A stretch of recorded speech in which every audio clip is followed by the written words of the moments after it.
Install Android 12 on Xiaomi 11T Pro via LineageOS 19.1. Please check the description for important notes and all the download links. First, download ROM and GApps packages, then transfer the downloaded files to the phone storage. Link is in the description below. Step 2. Boot your device into TWRP recovery.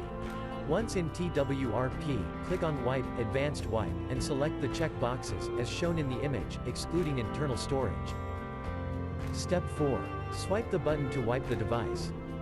Step 5. Go back to the recovery main screen, and tap on the Install button.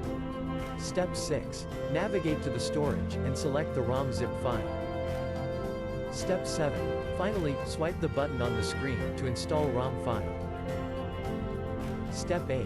Flash the GApps zip package, in the same manner. Step 9. After GApps flashing completes, select Wipe Cache and Dalvik from bottom left side of screen, and swipe to wipe. Step 10. When the flashing process is complete, hit Reboot System. That's it, you have successfully installed the ROM on your device.